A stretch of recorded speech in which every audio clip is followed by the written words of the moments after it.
안녕하세요. 오늘도 사연살롱을 찾아주셔서 감사합니다. 분당에 사는 30대 여성이에요.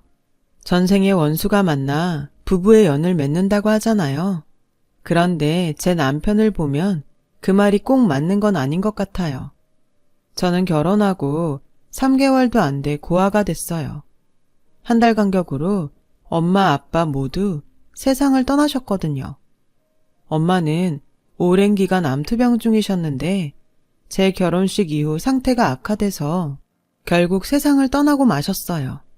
아빠는 딱히 지병은 없으셨는데 뇌졸중으로 쓰러지신 걸 집에 사람이 없다 보니 발견이 늦어서 손 한 번 못 써보고 허망하게 보내드려야 했죠. 그런데 엄마는 몰라도 아빠의 죽음엔 제 책임도 있다는 생각이 들어요. 만약 제 결혼이 앞당겨지지 않았다면, 그래서 그날 제가 집에 있었다면 아빠가 그렇게 되진 않았을 테니까요. 그렇다 보니 자기들 멋대로 결혼식을 반년이나 앞당긴 어머님과 시누이가 그렇게 원망스럽더라고요. 한 해에 자식을 둘이나 보내면 축의금 걷어들이기도 힘들고 주변에서 얼마나 욕을 하는지 아니? 그러니 니들이 올 12월로 앞당겨. 결혼식 치르고 수진이는 내년 5월에 식 올리는 걸로 그렇게 하자. 그래야 나도 지인들한테 면이 서지. 어차피 니네가 5월로 잡아놓은 예식장도 있으니까 취소할 거 없이 수진이가 거기서 하면 되겠네. 어머님, 거긴 제가 몇 달을 공들여서 어렵게 예약한 곳이에요. 촬영이랑 드레스, 메이크업까지 몽땅 거기다 예약했는데 갑자기 이러시면 저희 결혼식을 어떻게 해요? 그러지 말고 아가씨가 먼저 하면 어때요? 미리 예약한 곳도 없잖아요. 어머 언니, 12월이면 2달도 안 남았는데 어떻게 준비를 해요? 언니는 그동안 자료도 많이 구했을 테고 맘만 먹으면 당장 못할 것도 없잖아요. 안 그래 엄마?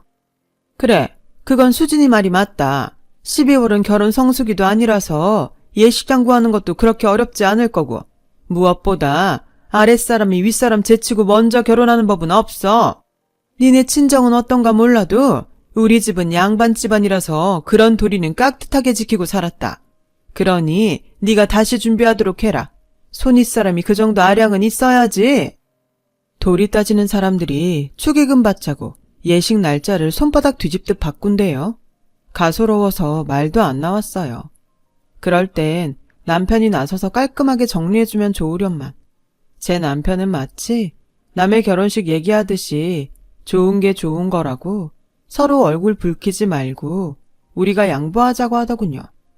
아니, 게임하다가 아이템 하나만 사기당해도 경찰에 신고를 하느니 마느니 난리를 피우는 사람이 어쩜 자기 결혼식엔 이렇게 무신경할 수가 있는 거죠? 정말 이해가 안 가요.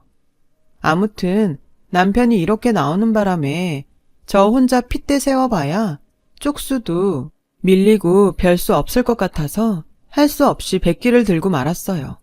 결국 여우 같은 시누이 때문에 저는 결혼 준비를 2번이나 하게 됐고 거의 1년 가까이 발품 팔아가며 모은 웨딩 자료들은 한순간에 휴지 조각이 되고 말았어요. 그리고 정작 제 결혼식은 시간에 쫓겨 취향보다는 날짜에 가능한 것들로 끼워 맞춰야 했죠. 돈은 돈대로 쓰고 마음에도 들지 않아서 미치겠더라고요. 한 번뿐인 결혼식을 이렇게 망친 저는 어찌나 분하던지 결혼식 내내 입이 대빨은 나와 있었어요. 그런데 여기서 끝이 아니었어요. 제가 5월 예식을 준비하며 식장에 예약금을 걸었던 걸 시누이가 돌려줄 생각을 안 하지 뭐예요. 한두 푼도 아니고 해서 신혼여행에서 돌아오자마자 시누이한테 연락했는데 언니, 그거 받겠다고 전화한 거예요? 결혼 준비로 한창 바쁜 사람한테 도움을 못 줄 망정 1억이에요? 막말로 여동생 결혼하는데 오빠가 돼선 그 정도도 못 해줘요? 언니가 형제가 없어서 그런가 본데 남매끼린 다 그 정도는 하고 살아요. 어쩜 사람이 이렇게 생각이 없어? 괜히 중간에서 남매 사이 가르지 말고 처신 똑바로 하세요. 앞으로 이딴 일로 전화하지 마요. 적반하장도 유분수지. 오히려 지가 큰 소리 쳐가며 난리지 뭐예요. 이번에야말로 제대로 받아내야겠다 생각했는데 글쎄 이번에도 남편은 그깟 돈 몇 푼에 맘 상하지 말고 그냥 축의금 줬다 생각하자고 하더라고요. 아니, 주고 말고는 내 마음인데 왜 자기들 멋대로 하라 마라 해요? 그리고 왜 매번 저보고만 참으래요? 안 되겠다 싶어서 저는 끝까지 받아낼 생각으로 며칠 뒤 시누이한테 다시 전화를 걸었어요. 그랬더니 어머님이 받으셔선 대뜸 이러시잖아요. 왜 바쁜 애 정신사납게 전화질이냐? 넌 회사에서 일도 안 하니? 업무 시간에 왜 전화질이야? 너 같은 애한테 월급 주고 있는 니네 사장이 불쌍하다. 그래, 왜 전화했냐? 내가 전해줄 테니 나한테 말해봐. 뭐야, 전화한 이유가? 다름이 아니라 예식장 예약금 문제로 전화했어요, 어머님. 그러자 제 말을 끊으며 쏘아대더군요. 호냐, 왜 그 소리 안 하나 했다. 말이 났으니 말인데 너 시집 오면서 나한테 뭐라 그랬냐? 형제간에 의좋게 잘 지내겠다고 했어, 안 했어? 근데 이게 뭐냐? 시집 온 지 한 달도 안 됐는데 벌써부터 시누이랑 돈 문제로 싸움질이냐? 넌 도대체 친정에서 뭘 보고 배운 거니? 네 친정에선 그렇게 가르치디? 이럴 거면 이참에 결혼 무르고 친정으로 돌아가. 가서 네 벨 꼴리는 대로 하고 살란 말이다. 예약금 그거 얼마나 한다고? 결혼 앞둔 시누이를 달달 볶아볶기를. 어쩜 그렇게 인정머리가 없나 몰라? 그래도 기어이 그 돈 받아야겠다면 차라리 이 시애미 팔아서 가져가라. 그럼 되겠냐? 왜 대답을 못해? 결국 저는 본전도 못 찾았고 주말에 남편과 시댁에 찾아가 무릎 꿇고 한참을 빌고서야 끝이 났어요. 이럴 줄 알았으면 처음부터 남편 말대로 조용히 끝낼 걸 그랬나 후회가 됐죠. 그러면서도 피해자인 내가 왜 사과까지 해야 하나 억울했어요. 그래서 집으로 돌아오는 차 안에서 뾰루퉁한 표정으로 있었는데 그때 아빠한테 전화가 온 거예요. 그런데 아빠, 목소리가 왜 그래? 혹시 엄마한테 무슨 일 생긴 거야? 수화기 너머로 떨리는 아빠의 목소리를 들으니 불길했어요. 그리고 그 예감은 틀리지 않았죠. 방금 엄마가 세상을 떠났다. 그 말을 듣자마자 정신이 멍했어요. 엄마의 죽음을 어느 정도 예상은 하고 있었지만 막상 그 상황에 맞닥뜨리고 보니 어떻게 해야 할지 모르겠더군요. 병원에 도착해보니 아빠는 축 처진 어깨로 엄마 침상을 지키고 계셨고 엄마는 흰 천에 덮여 있었어요. 마지막으로 얼굴을 보려고 흰 천을 거두려는데 순간 울컥 하더라고요.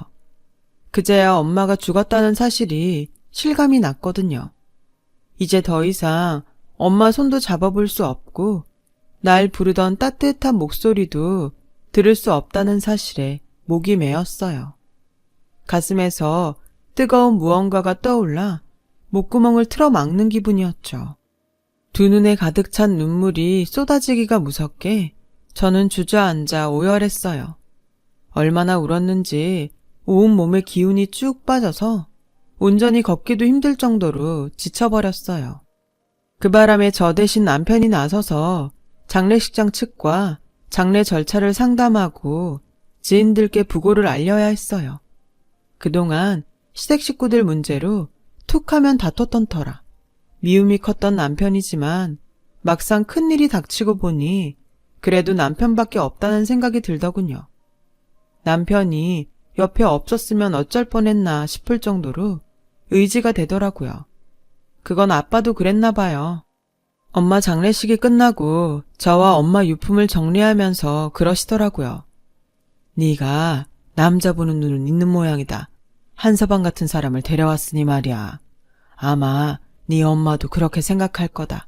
살면서 힘든 일도 많고 속상한 일도 많겠지만 그래도 살붙이고 사는 부부가 서로를 믿고 의지할 수 있다면 그보다 든든한 아구는 없을 거야. 아빠 말 명심해야 한다. 돌이켜 생각해보면 아빠의 이 말이 제게 남기는 유언이었던 것 같아요. 엄마 장례를 치르고 한 달도 안 돼 아빠는 세상을 떠나셨거든요. 주말이라 남편과 친정에 들렀는데 아무리 벨을 눌러도 대답이 없었어요. 번호키를 누르고 집에 들어갔는데 집이 텅 비어 있더라고요. 그래서 아빠한테 전화를 걸었더니 집안에서 벨소리가 들리지 뭐해요. 그때였어요. 아버님! 화장실에 들어갔던 남편이 소리쳤어요. 아빠가 화장실에 쓰러져 계셨던 거죠. 남편은 아빠를 들쳐업고 병원으로 향했어요. 하지만 발견이 늦어 이미 손쓸 도리가 없더군요. 그렇게 응급실에서 하룻밤을 보낸 아빠는 다음날 세상을 떠나셨어요. 불과 며칠 전까지만 해도 전화 통화를 했던 아빠가 세상을 떠나셨다는 게 믿기지 않았어요. 당장이라도 제 이름을 부르며 문을 열고 들어올 것만 같았거든요. 하지만 그런 일은 일어나지 않았죠. 그렇게 저는 고아가 되었어요. 아빠마저 돌아가시자 시어머니는 대놓고 저를 괄시하기 시작했어요. 제 뒷배가 사라졌으니 이제 두려울 게 없었던 거예요. 아무리 생사는 하늘에 달렸다지만 그래도 이건 너무한 거 아니니? 어떻게 한 달 사이에 둘 다 세상을 떠? 부정 탈지 모르니까 넌 수진이 결혼식 때 올 생각도 마라. 원래 혼사 앞두고는 상갓집도 안 가는 법인데 이건 뭐 연달아 2번이나 상을 치렀으니 재수없어서 원. 이번 결혼 잘못되면 그건 다 너랑 네 부모 탓인 줄이나 알아. 어머님, 무슨 말씀을 그렇게 하세요? 저희 부모님이 돌아가시고 싶어서 돌아가셨어요? 어머님은 천년만년 살 것 같아요? 사람 일 모르는 거예요. 그러니 말 함부로 하지 마세요. 한 번만 더 저희 부모님에 대해서 함부로 말씀하시면 저 안 참아요. 친정 부모님 얘기에 저는 그만 분노를 참지 못하고 버럭 질렀어요. 그러자 서슬퍼런 제 모습에 놀라 시어머니도 아무 말도 못했죠. 그 일이 있고 한동안은 잠잠했어요. 하지만 생각지 못한 일이 벌어지고 말았어요. 남편이 해외로 파견 근무를 나가게 된 거였죠. 2년으로 예정된 단기 파견이었어요. 자기야, 그럼 나 혼자 있으라고? 싫어, 무섭단 말이야. 게다가 당신마저 없으면 나 혼자 어머님을 어떻게 당해내? 파견 안 가면 안 돼?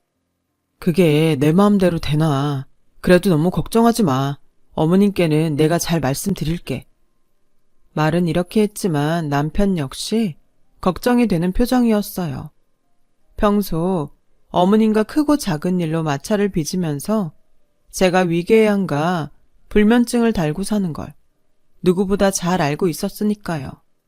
하지만 결국 남편은 아랍에미리트로 파견 근무를 나가게 되었고 예상대로 어머님은 전보다 더 지독하게 저를 괴롭히기 시작했어요. 이젠 눈치 볼 사람도 없으니 당연했죠. 주말엔 거의 대놓고 시댁으로 불러선 냉장고 청소부터 커튼 빨래까지 시키기에 바빴어요. 그뿐인가요? 말끝마다 비빌 언덕도 없다느니 소박을 맞아도 갈 곳도 없으니 알아서 잘 하라는 둥 망발도 일삼았죠. 그렇게 매운 시집살이에 저는 점점 정신적으로 피폐해져 갔어요. 게다가 회사 일에 집안 살림, 거기다 주말마다 시댁에 불려다니는 통에 몸이 제 몸 같지가 않았죠. 그러던 어느 날이었어요.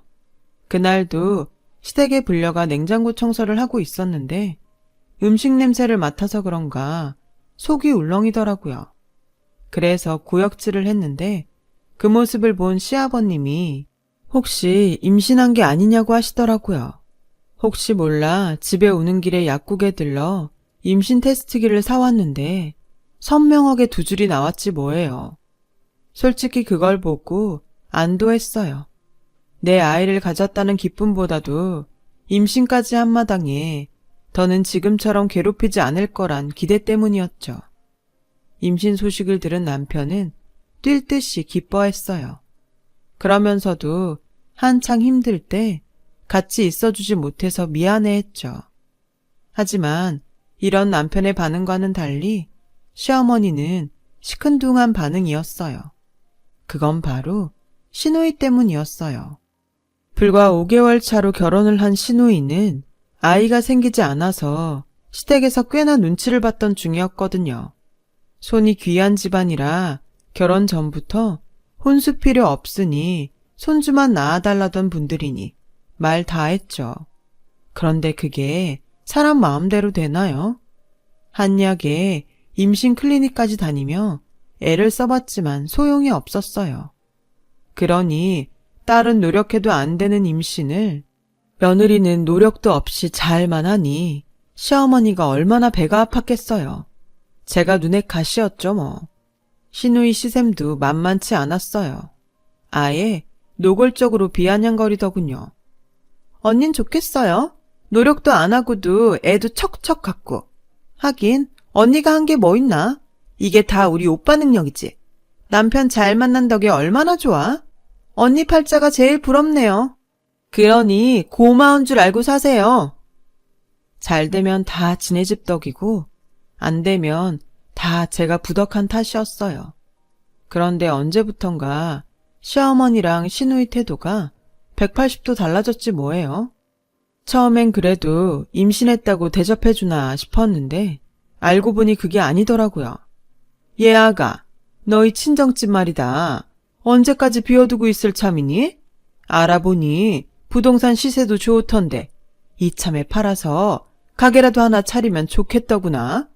요새는 주부들도 부업을 한다고 하던데 카페라도 하나 차려서 돈 좀 벌면 좀 좋니? 어머님, 내년 봄이면 출산도 할 텐데 회사 일에 애까지 키우려면 힘들어요. 그리고 친정집은 그냥 새를 놓을까 생각 중이에요. 부모님도 안 계신데 집마저 없애면 허전할 것 같아서요. 월세로 놓으면 다달이 돈 들어오니까 굳이 가게 안 차려도 수입도 생기고요. 그랬더니 어머님 표정이 싸늘하게 변하더니 이러는 거예요. 누가 너더러 고생하라디? 카페 하나 차려서 수진이한테 맡기면 그깟 월세 받는 것보다 못할까? 내가 다 생각이 있어서 하는 말인데 그걸 단칼에 잘라? 너 손에 돈 좀 쥐고 있다고 시애미가 우스워 보이니? 막말로 너한테 가족이 있기라니 애 낳으면 애 돌봐줄 친정이 있니? 그거 다 우리 집에서 해줘야 하는 것 아니냐고. 그럼 너도 성의는 보여야지. 지쳐지는 생각 않고 어디서 따박따박 말대꾸야? 싫으면 관둬라. 다 지 생각해서 하는 말이구만. 고깝게 듣는다면 어쩔 수 없지. 안 그러니? 어머님은 쌩하니 방으로 들어가 버렸어요. 그리고 그날 밤 득달같이 시누이가 전화를 했더라고요. 언니, 아무리 세상이 변했다지만 그래도 이러는 거 아니에요. 우리 엄마가 다른 시어머니들처럼 며느리 구박을 해 혼수 타령을 해? 고아 며느리 상처 입을까봐 할 말도 못하고 속으로 삭히는 사람을 어쩜 그렇게 무시할 수가 있어요? 왜 우리가 그 잘난 언니네 집이라도 어떻게 할까봐 걱정돼요? 그런 거라면 걱정 붙들어 매요. 우린 언니 유산에 관심 없으니까. 그리고 새는 아무나 받아먹고 사나요? 어떤 세입자가 들어올지도 모르는데 따박따박 월세 받는단 보장 있냐고요. 게다가 상속세에 재산세 늘어나는 항목만큼 세금 나가는 건 생각 안 해요? 그깟 월세 받아봐야 세금 떼고 나면 아무것도 안 남는다고요. 그러니 일찌감치 정리해서 카페라도 차려두면 돈도 벌고 좀 좋냐고요. 이게 다 언니 위에서 하는 말인데 어쩜 그렇게 사람 마음을 몰라? 카페 일은 내가 맡아서 해줄 테니까 언닌 투자만 해요. 좀 있으면 애도 낳을 테고 그럼 회사도 그만둬야 할 텐데 수입원은 있어야죠. 설마 앞으로 우리 오빠 등골 빼먹고 살 생각은 아닌 거죠? 시누이는 어떻게든 카페를 맡아서 해주겠다며 어르고 달래고 협박까지 해가며 저를 구슬리기 시작했어요. 때때로 시어머니라는 채찍을 이용해 겁을 주기도 했고요. 그렇게 2달을 내리 모녀가 번갈아가며 괴롭힌 탓에 저는 노이로제가 걸릴 판이었어요. 시어머니랑 시누이 목소리만 들어도 진저리가 쳐지고 심지어 환청까지 들리는 것 같아서 살 수가 없었어요. 그래서 결국 2 손을 들었죠. 그렇게 원하는 카페 차려주면 더는 괴롭히지 않을 것 같아 내린 결정인데 그 결정이 제 발등을 찍을 줄 어떻게 알았겠어요. 사람이 화장실 들어갈 때 마음이랑 나올 때 마음이 다르다고. 의욕적으로 카페 일에 뛰어들었던 신우이는 카페 영업은 뒷전이고 가게를 비우고 밖으로 나다니는 일이 더 많았어요. 가게는 알바생한테 맡겨두고 말이죠. 그러니 매상이 오르겠어요. 매달 월세 내느라 제 월급까지 끼워 넣어야 할 판이었죠. 임신 이후 호르몬 불균형 때문에 몸도 지쳐있고 카페 일로 스트레스까지 받게 된 저는 참다 못해 신우이와 단판을 지어야겠다고 생각했어요. 그래서 쉬는 날 카페로 찾아갔는데 장사가 안 되는 게 내 탓이에요? 나도 할 만큼 하고 있다고요. 투자자라고 유세 떨고 싶은 모양인데 모르는 소리 하지 말아요. 원래 장사는 1년 적자 예상하고 시작하는 거라고요. 알지도 못하면서. 그렇게 참관할 거면 가게 언니가 해요. 내 인건비도 못 받고 일하면서 내가 왜 이런 소리까지 들어야 돼? 나 내일부터 안 나올 테니까 언니가 지지고 볶든 마음대로 해요. 누가 쉬운데 그래 정말. 카페 운영에 대해 얘기 좀 하랬더니 지레 성질을 내고는 나가지 뭐예요?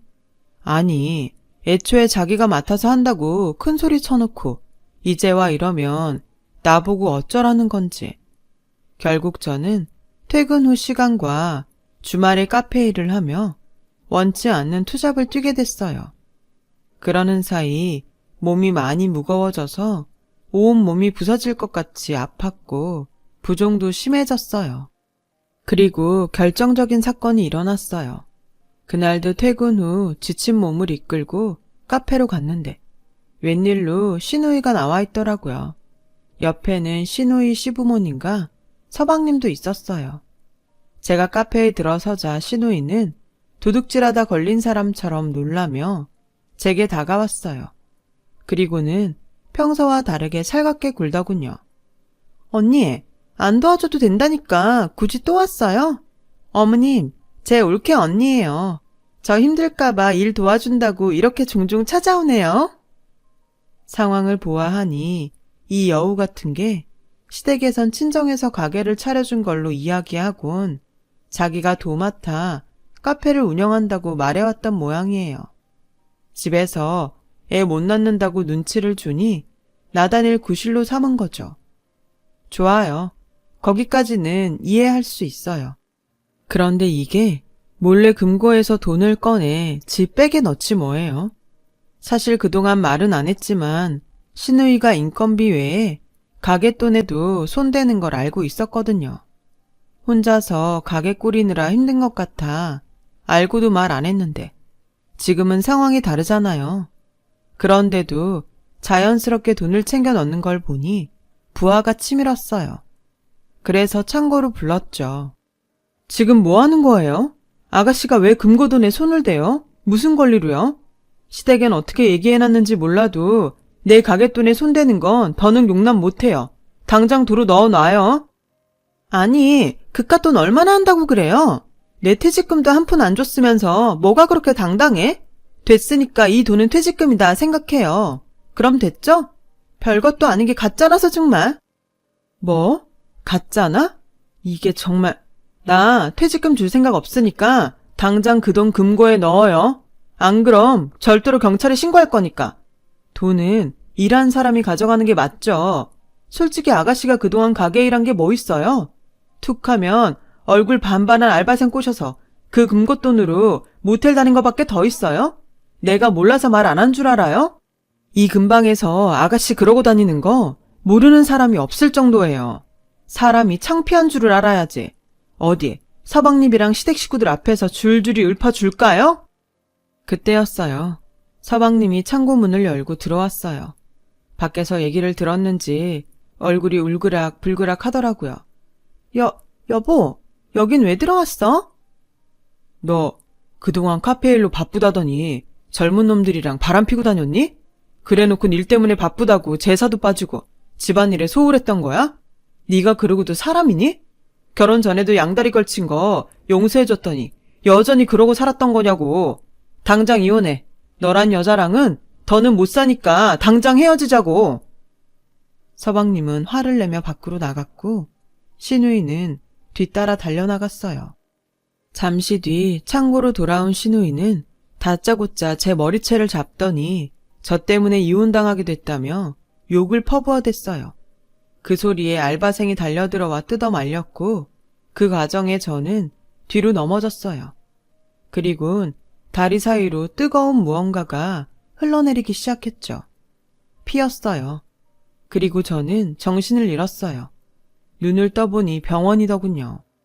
시어머니와 시누이는 구석에서 작당 모의를 하는지 소곤거리고 있었고 시아버지는 착잡한 표정으로 저를 내려다보고 계시더군요. 그리고는 미안하다시며 아기는 다음에 또 생길 테니 너무 가슴 아파하지 말라고 하셨어요. 그 얘기를 듣는데 눈물이 멈추지 않고 흐르더라고요. 내가 아기를 지키지 못했다는 죄책감과 미안함 때문에요. 다음날 저녁 소식을 들은 남편이 병원으로 달려왔어요. 남편은 시뻘개진 눈으로 제 손을 잡곤 미안하다며 한참을 울었어요. 그 와중에도 시누이는 자기가 그런 게 아니라며 오히려 내 탓을 해댔죠. 시어머니도 자기 딸을 감싸느라 정신이 없었고요. 당장이라도 달려들어 그 입을 찢어놓고 싶은 심정이었어요. 그때였어요. 남편이 자리를 박차고 가서는 시누이 뺨을 치더라고요. 뺨을 맞은 시누이도 옆에 있던 시어머니도 저 역시도 놀라서 아무 말도 못했어요. 어디서 함부로 입을 놀려? 적어도 네가 사람이라면 이 상황엔 자식 잃은 이 사람한테 무릎 꿇고 사과를 해야 하는 거야. 넌 네 조카를 죽인 살인범이니까 꿈에서도 절대 잊지 마. 네가 내 아내랑 내 아이한테 한 짓. 그리고 엄마도 똑같아요. 세상에 자기 자식 귀하지 않은 사람이 어딨어요. 그래도 내 자식이 잘못했을 땐 상대한테 사과하고 용서를 빌라고 가르쳐야 부모인 거예요. 감추고 덮을 일이 아니라고요. 엄마가 얘를 이렇게 키운 거예요. 인간구실도 못하고 지 조카를 죽여놓고도 뻔뻔하게 변명하는 괴물을 만든 거라고요. 앞으로 누구도 저랑 이 사람 찾지 말아요. 난 당신들이랑 더는 가족으로 살 생각 없으니까. 그리고 너 그동안 이 사람 카페에서 가져간 돈 모두 채워놔. 안 그럼 경찰에 바로 신고할 테니까. 내 얘기 알아들었으면 다들 나가요. 꼴도 보기 싫으니까. 남편은 시댁 식구들을 병실에서 쫓아냈어요. 그리고는 제 손을 잡고 그동안 저런 사람들 사이에 혼자 내버려둬서 미안하다고 눈물로 사과를 하더라고요. 앞으로는 절대로 제 곁을 떠나지 않겠다고 말이에요. 그렇게 저는 뱃속의 아이를 잃었지만 제 인생의 유일한 내 편은 얻을 수 있었어요. 아빠 말대로 평생 의지하고 살아갈 내 남편을 말이죠. 현재 저는 몸도 마음도 많이 좋아진 상태로 퇴직 후 본격적으로 카페를 운영하고 있어요. 아직 대단한 수입을 올리진 못하지만 그래도 운영비와 제 인건비 정도는 나오니 다행이죠. 시누이는 결국 이혼을 당했고 카페에서 훔친 돈을 갚느라 식당에서 김밥을 말고 있다고 하더군요. 경력이 없어서 취직이 어려워 식당 일 구하는 것도 힘들었던 모양이에요. 아버님은 더는 어머님과 못 살겠다고 이혼을 하자고 하셨고 어머님이 싹싹 빌어서 일단 별거를 하는 걸로 합의를 봤다나 봐요. 집에서 쫓겨난 어머님은 시누이랑 같이 살고 있어요. 모녀가 나란히 남편한테 버림받고 원룸에서 복잡거리며 살게 된 거죠. 다 자업자득 아니겠어요? 아버님은 가끔 가게로 전화해 제 안부를 묻곤 하세요. 그동안 당신이 집안 단속을 못해서 저한테 상처 줬다고 미안해 하시면서요. 남편 몰래 카페로 과일 박스나 한약도 지어 보내주시죠. 이렇게라도 사죄를 하고 싶다시면서요. 남편은 회사에 사정을 알리고 다시 한국 본사로 돌아와 일하고 있어요. 퇴근 후 매일 카페로 와서 마감도 돕고 제 기사 노릇도 해주고 있죠. 비온 뒤 땅이 굳는다고 우리 부부 역시 시련을 통해 조금 더 단단하게 성장할 수 있었던 것 같아요. 앞으로 살아가면서 또 어떤 시련이 닥칠지 모르지만 그때도 서로 손을 꼭 잡고 이겨내보려 합니다. 저희 친정아빠 말씀처럼요. 오늘따라 친정 부모님이 많이 보고 싶네요. 지금까지 제 긴 사연을 들어주셔서 감사드리고요. 여러분의 가정에 항상 행복이 가득하시길 바래요. 여러분, 사연 댓글에 응원과 현명한 조언 부탁드려요. 좋아요와 구독은 저에게 큰 힘이 됩니다. 오늘도 좋은 일 가득하세요.